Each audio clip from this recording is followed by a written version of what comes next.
Thank you so much, Dr. Mueller, for that helpful and hopeful presentation and for being with us this evening. My name is Noah Bopp. I'm a member of the Mithil Prasad Foundation's board. You know, when Sarva told us that she had secured Dr. Mueller for our third annual gala, we all did a little victory dance. Dr. Mueller is a real superstar celebrity in the field, a Steph Curry in the DIPG world.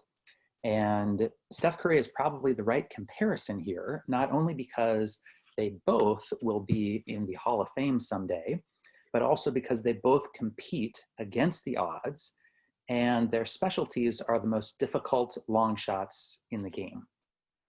I first saw Dr. Mueller in Washington, D.C. this February on Capitol Hill in the Rayburn House office building's Gold Room.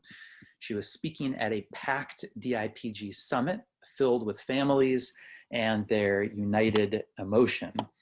The summit was designed to promote House Resolution 114, which would create a National DIPG Awareness Day. Jace, another DIPG superstar who's here with us this evening, was there as well. HR 114 continues to build momentum despite congressional gridlock. There were 17 co-sponsors of the bill on the day of the DC event. There are now 213. You can check whether your member of Congress is a co-sponsor by searching HR 114 online, and you can help the foundation and the entire DIPG community by lobbying your member if she or he is not yet a co-sponsor. Lobbying works. In fact, shortly after the February event, at Sarva's insistence, Zoe Lofgren, who would have been Mithil's member of Congress, agreed to co-sponsor the bill. So the momentum is real. Of course, the need is real too, and that's why we are so grateful for your donations this evening. As you know, this year is tough for fundraising everywhere, but the Mithil Prasad Foundation continues to succeed in this area. In fact, we've already raised almost $30,000 as a result of this evening. That's the most we've ever raised through advanced registrations for our annual gala. If we're able to raise $25,000 in addition, as a result of this evening, we'll hit our goal of raising $300,000 over the first 3 years of our foundation's history. It's a terrific accomplishment for a young foundation and an essential accomplishment for the hundreds of DIPG patients who join our community each year. I can tell you that the board is a thoughtful steward of donated funds, balancing gifts towards support for today's patients and research for tomorrow's patients, and advised by some of the top researchers in the world. There are many ways to donate, some of them listed on the screen in front of you. Remember, your employer may match your gift. We hope this evening helps to inspire you to give what you can. Please remember that gifts of any amount matter. Even small gifts demonstrate the breadth of our support as we seek funding from larger grant-making institutions. Please also remember that there is no time like the present. You can do it right now while I'm talking or during the next musical entertainment segment. We definitely have some great music to donate to this evening. If you don't mind, when you donate this evening, send us a message in the chat with your name and the amount you have donated. That way you can be added to tonight's raffle. Every $100 donated gets 2 raffle tickets, and we have some great items to give away.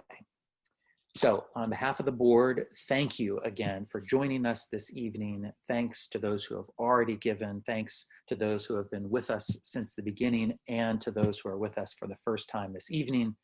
I'm looking forward to the rest of the festivities.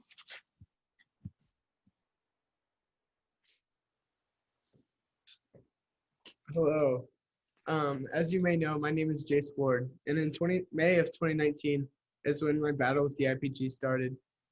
It began with 2 treatments of chemotherapy and radiation, and through that time I was hopeless. You know, I was facing a tumor that I couldn't even begin to conceptualize, and so I decided that it was time to fight back. In September of that year is when I found myself on a panel in front of the National Institute of Health. And I was arguing for the patient ownership of genomic data, meaning that I would be in control of who gets to see my data and who gets to use my data for good. And so there I argued that for people like me, it was important that everyone be able to see this because everyone might have a good idea. And as long as we get to a cure, I don't care how it's done. This panel led to when I first got to meet Noah and Sabine in real life in February of 2020. It was the first ever DIPG summit and congressional briefing. Since then, COVID has struck the nation, and it has taken some resilience from the DIPG community, but resilience is one thing that we're really good at. And so since then, we've been able to meet with over 50 congressmen representing the United States. And during then, I was advocating for government funding towards DIPG research. With this being said, I'm really excited to continue into 2021. 2020 has opened some new doors to me, including an internship at a place that I believe that can do a lot of good in Emerson Collective. Through this internship, I look to identify gaps and problems that families like yours and mine are probably having. And I intend to identify them and then move legislation in order to solve some of the problems that we have in order to help cure this horrendous disease. I'm along for the ride. I'm Lisa Ward, and I'm Jace's mom. And I learned what the PONS was the moment that I heard inoperable terminal brain cancer. And my son said, I just need to know how long I have at 20 years old. And he said it for one reason. He wanted to know how long he had to make an impact, and that he's done. So we knew of Dr. Mueller and the superstar that she is, because after spending night after night trying to find a clinical trial for my son, Dr. Mueller simply called and said, I'm Dr. Mueller, how can I help? If you can imagine, that's how I met her, from Zurich. What I've learned since is we met one of the best, Dr. Ventanza, Dr. Manje, the members of PNOC, Dr. Resnick, all of these names you've heard today are truly the best. And in the most horrific cancer that we can imagine, that is 100% fatal at this point in time, with no new treatment as a standard of care since in the 1960s. The 1960s. Your house isn't the same, your car isn't the same, your phone is not the same. But the standard of care for these children is exactly the same. And the people that are making the difference today are the families who have walked this journey before us. And that's why we're here. Because as Jace said way back in September of 2019 now, a year ago, which is a long time for DIPG, where the average life expectancy is 9 months, DIPG won't wait. It just won't wait till it's convenient. Won't wait till we have time to tackle it after the holidays. It won't wait for a new child to start. So what we've been doing is talking about Tough Together. How can we help bring people that care as much as the Prasads and Dr. Mueller and Noah and everyone you've met tonight together with all of these wonderful ideas and all of the foundations that are helping in one way or another? Guess what, guys? People are listening. A member of an NCI, National Cancer Institute committee, called me this week and said, I met Jace last year, and the director of the National Cancer Institute just quoted him in a committee today. That's awesome for a mom, but that is so awesome for DIPG. That means that people are paying attention and they're quoting the work of PNOC. So here's what we've been doing. We've been talking to Ellen Miller with Gabriella Miller Kids First 2.0. And she has been collecting a number of congressmen who are going to take pharmaceutical fines. These are fines assessed against pharmaceutical, cosmetic, medical device companies, fines that they choose to pay because they don't want to share their information with others. They want to keep that as an incentive for themselves. So they choose to pay fines over $50 million a year. And we're working to allocate it to childhood cancer. And you know what? Emerson Collective said it's not enough. It's not enough. We've got a president now who knows what it's like to lose a child to cancer. We have a vice president who knows the power of technology. We're in Kansas. We can't begin to compete with the technology in the San Jose area where the prisons are.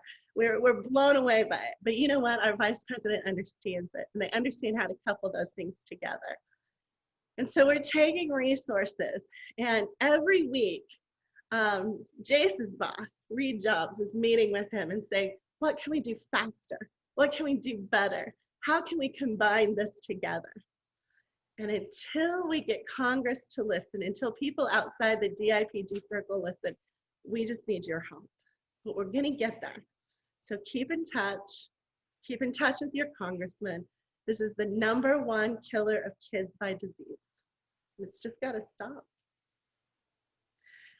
On to something a little bit more exciting.